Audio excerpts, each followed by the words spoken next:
اعوذ باللہ من الشیطان الرجیم بسم اللہ الرحمن الرحیم رب اشرح لی صدری ویسر لی امری واحلل عقدۃ من لسانی یفقہوا قولی۔ آج ہم اس چیز کے لیے اکٹھے ہوئے ہیں کہ انسان جو ہے اگر وہ اس کا بن جائے، خوب سننے والے کا اور خوب دوستی نبھانے والے کا ہو جائے، تو وہ بندہ کس طرح پریشان ہو سکتا ہے؟ کبھی بھی پریشان نہیں ہوگا۔ جو اللہ کے اور پیارے نبی کریم صلی اللہ علیہ وآلہ وسلم کے نقش قدم پہ چلے، تو ان لوگوں کو کوئی غم نہیں لگتا، کوئی خوشی میں بے قابو ہوتے ہیں اور نہ غم میں بے قابو ہوتے ہیں۔ وہ استقامت والے ہوتے ہیں، اور استقامت والے مومن کے لیے نہ نزاع کی گڑی سخت ہے اور نہ اس دنیا کی گڑیاں۔ ہمارے رب العالمین خود فرماتے ہیں سبحان الذی اسری بعبدہ لیلا من المسجد الحرام الی المسجد الاقصی الذی بارکنا حولہ لنریہ من آیاتنا انہ هو السمیع البصیر۔ پاک ہے وہ خدا جو اپنے بندے کو رات ہی رات میں مسجد الحرام سے مسجد الاقصی تک لے گیا، جس کے آس پاس ہم نے برکت رکھی ہے، تاکہ ہم اسے اپنی قدرت کے بعض نمونے دکھائیں۔ یقیناً اللہ ہی خوب سننے والے اور دیکھنے والا ہے۔ ان آیات میں جس واقعے کی طرف اشارہ ہے وہ واقعہ اسراء کے نام سے مشہور ہے۔ اسراء کا لفظی معنی رات کا سفر کرنا، رات کو چلنا۔ اس میں بنیادی طور پر مسجد حرام سے مسجد الاقصی تک جانے کی بات ہے۔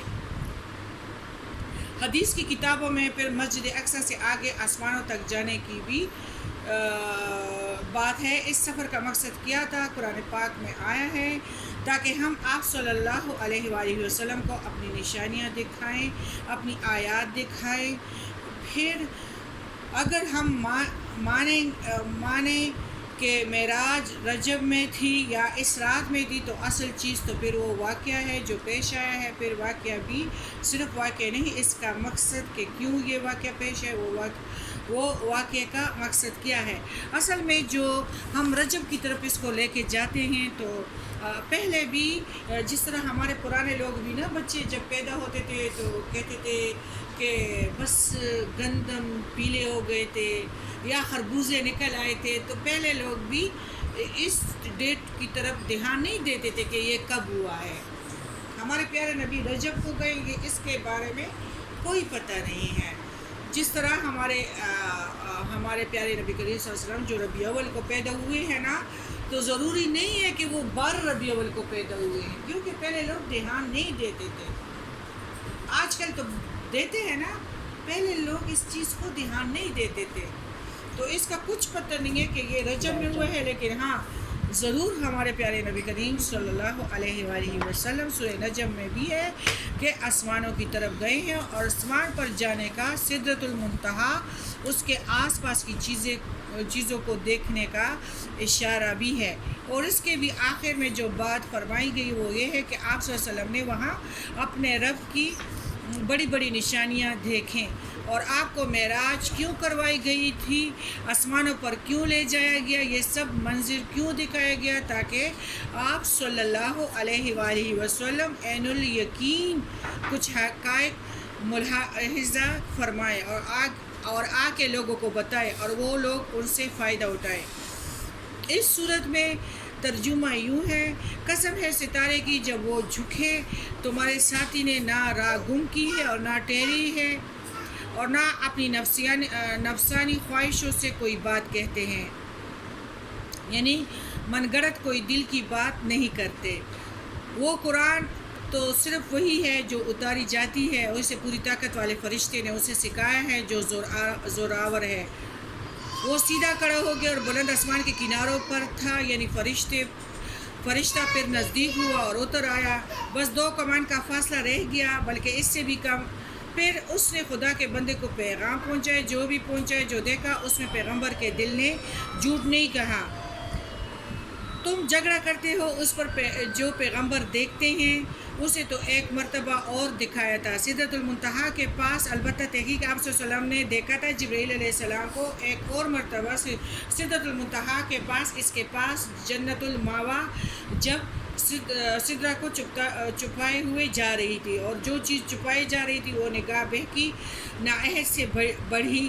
یقیناً آپ صلی اللہ علیہ وسلم نے اپنے رب کی بڑی بڑی نشانیوں میں سے بعض نشانیاں بھی دیکھیں۔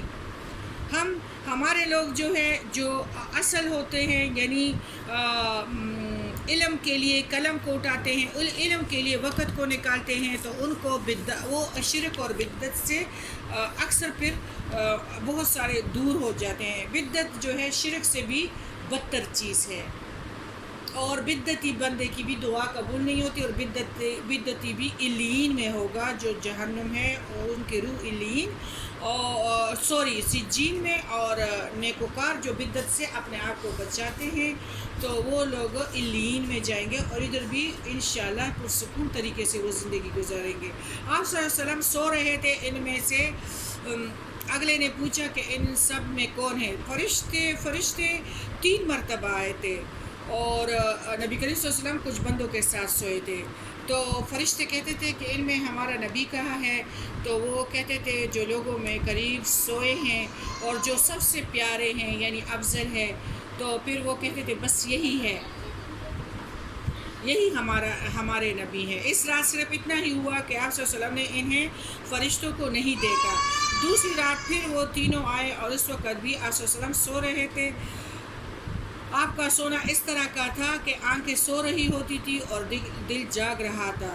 تمام انبیاء کی نیند ایسی ہی ہوتی ہے۔ اس رات انہوں نے آپ صلی اللہ علیہ وسلم انہوں نے فرشتوں نے کوئی بات نہیں کی۔ آپ کو اٹھا کر زمزم کے پاس لٹایا، اور سینہ گردن تک خود حضرت جبرائیل علیہ السلام نے اپنے ہاتھ سے چاک کیا، اور یہ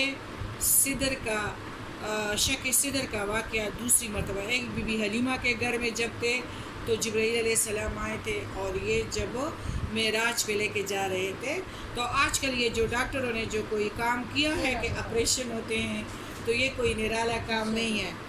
اللہ تعالیٰ نے 20 منٹوں میں ہمارے پیارے نبی کے ساتھ یہی کیا تھا۔